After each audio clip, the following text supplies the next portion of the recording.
संस्कारी बेटी।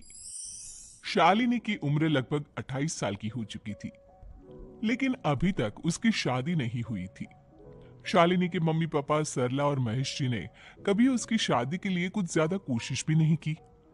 शाली मन ही मन चाहती थी कि दूसरी सहेलियों की तरह उसका भी घर बस जाए, लेकिन वो अपने मम्मी पापा से ये बात कहती भी तो कैसे कहती।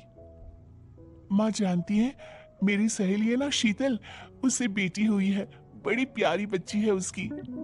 अरे ये तो बहुत अच्छी बात है। उसकी शादी भी तो 4 साल पहले हो गई थी ना। अब क्या करे बेटा, चाहते हैं तो हम भी यही है कि तुम्हारी शादी हो जाए, लेकिन कोई अच्छा लड़का मिलता ही नहीं। कोई बात नहीं मम्मी पापा, मैं जानती हूँ आप मेरे लिए बहुत अच्छा रिश्ता ढूंढना चाहते हैं, और अभी मेरी इतनी उम्र भी तो नहीं हुई है। अच्छा शालिनी बेटा, क्या है ना, मेरे पास नई साड़ी नहीं है और मुझे किटी पार्टी में जाना था, तो इस महीने तेरी तनख्वाह आ जाए तो एक नई साड़ी दिलवा देना बेटा। और बेटा मेरा मोबाइल भी थोड़ा पुराना हो गया है, 6 महीने से इसी को काम में ले रहा हूँ, एक नया मोबाइल ला देना बेटा। हाँ हाँ मम्मी पापा। और माँ, आप तनख्वाह की चिंता क्यों करती हैं? साड़ी तो मैं आपको कल ही दिलवा दूंगी। और रही बात आपकी मोबाइल की, तो मैं आज शाम को ही ऑफिस से लौटते वक्त ले आऊंगी। अरे भगवान सबको तुम्हारे जैसी बेटी दे, कितना ध्यान रखती है अपने मम्मी पापा का। पापा, आज आप दुकान नहीं जा रहे हैं क्या? वो क्या है ना बेटा, मेरे सर में जरा दर्द हो रहा है, इसलिए आज दुकान जाने का मन नहीं है। पापा दवाई ले लीजिए, और अगर हो सके तो चले जाइए। इस तरह दुकान बंद रहेगी तो ग्राहक आना बंद कर देंगे ना। अरे बेटा, तेरे पापा की अब उम्र हो चली है, और तू है ना हमारी कमाऊ बेटी, इतनी अच्छी नौकरी करती है, हमारा ख्याल रखती है, तेरे पापा को चिंता करने की क्या जरूरत भला है? ठीक है पापा, आप अपना ध्यान रखिए, मैं ऑफिस से लौटते वक्त आपका फोन ले आऊंगी। और माँ, आपकी साड़ी हम कल लेकर आएंगी। शालिनी के जाने के बाद क्या करे, शालिनी के लिए सच में कोई लड़का ढूंढकर उसकी शादी करवानी है क्या? अरे पागल हो गई हो क्या? वो शादी करके इस घर से चली गई तो हमारे खाने के लिए पैसे कहाँ से आएंगे? जानती हूँ जानती हूँ। वैसे भी आपको ना दुकान पर जाने में, काम करने में आलस आता है, अच्छे से पहचानती हूँ आपको। हाँ तो क्या हुआ, बेटी नौकरी करती है, जब बच्चे माँ बाप की कमाई पर मजा कर सकते हैं, तो क्या माँ बाप बच्चों की कमाई पर थोड़े दिन चैन से जी नहीं सकते? अरे वो तो हम जी रहे हैं ना, देखा ना, हमारी बेटी एक ही बार में हमें मोबाइल और साड़ी दिलाने के लिए कैसे फट से तैयार हो गई। एक दिन सरला की एक पड़ोसन अपनी भतीजी का रिश्ता लेकर सरला के घर आती है। सरला बहन, ये मेरा भतीजा है प्रशांत, इसके लिए रिश्ता ढूंढ रही थी बहुत दिन से। अचानक से तुम्हारी बेटी का ख्याल आया, इतनी सुंदर और अच्छी नौकरी वाली लड़की है, मुझे तो बहुत पसंद है। अरे तुम्हारे पसंद करने से क्या होता है, मेरी बेटी को भी तो तुम्हारा भतीजा पसंद आना चाहिए ना। हाँ हाँ, ऐसे थोड़ी ना कि तुम्हें हमारी लड़की पसंद आ गई और हमने रिश्ता कर दिया। मेरा भतीजा बहुत बड़ी कंपनी में जॉब करता है।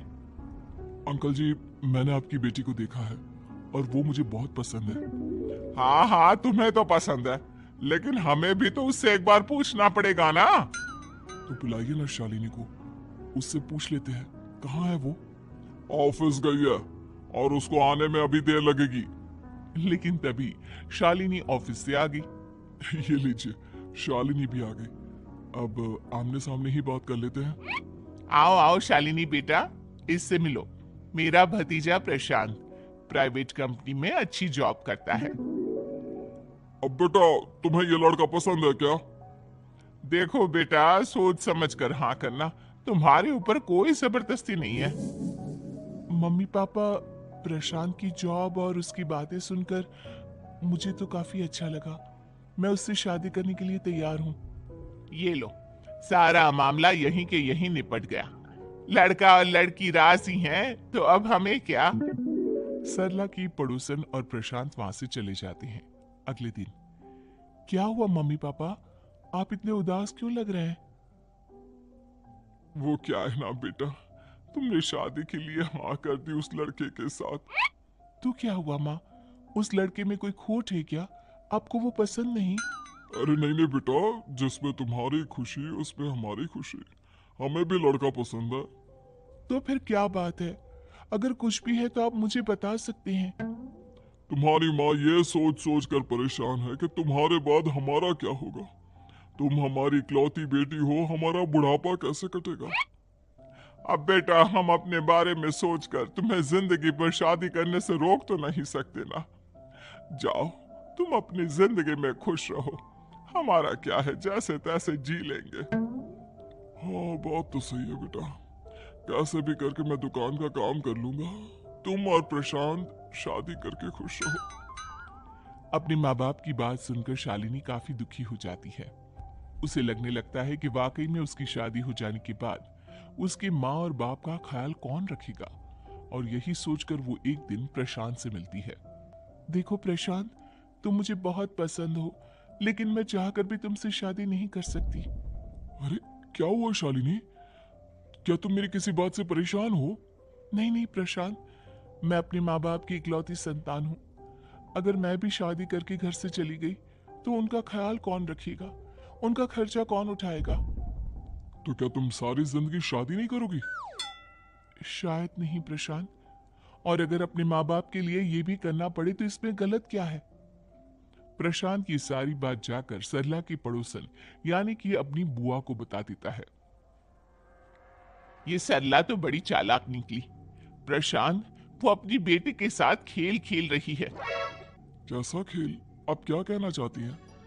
अरे शालिनी बहुत सीधी और संस्कारी लड़की है, लेकिन ये सरला और महेश एक नंबर के चालाक।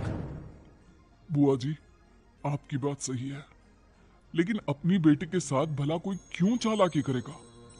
वो तो मैं तुझे कल बताऊंगी। तू कल सुबह मेरे साथ शालिनी के घर चलना। और फिर अगले दिन क्या हुआ सरला बहन, तुम्हारी बेटी ने तो शादी के लिए मना कर दिया। अब पता नहीं बहन जी क्यों मना कर दिया।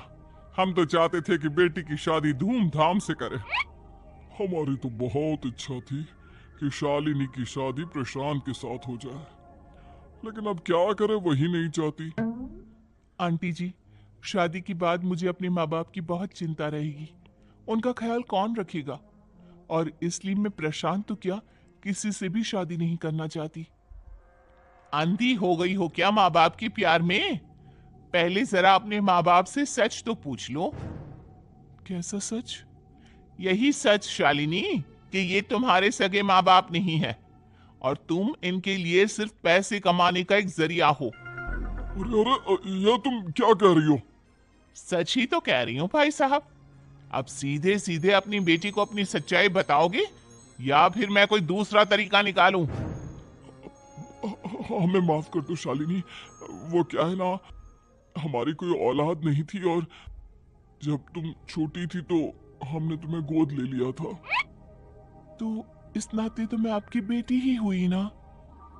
लेकिन तुम्हें गोद लेने का हमारा सिर्फ एक ही मकसद था कि बड़ी होकर तुम नौकरी करो और हमारे लिए पैसे कमाओ, क्योंकि तुम्हारे पापा को काम करने में बहुत आलस आता है। और ये सच है कि हम ही नहीं चाहते थे कि तुम्हारी कभी भी शादी हो। कोई बात नहीं मम्मी पापा, आपने मुझे गोद लिया, पाल पोस कर बड़ा किया। भले ही उसके पीछे आपका कोई भी इरादा सही, लेकिन मैं आपकी बेटी हूँ। शादी तो मैं प्रशांत के साथ कर लूंगी, लेकिन उसके बाद भी जिंदगी भर आप दोनों का ख्याल रखूंगी। शालिनी की बातें सुनकर सरला और महेश को अपनी गलती का एहसास होता है और वो उससे माफी मांगते हैं।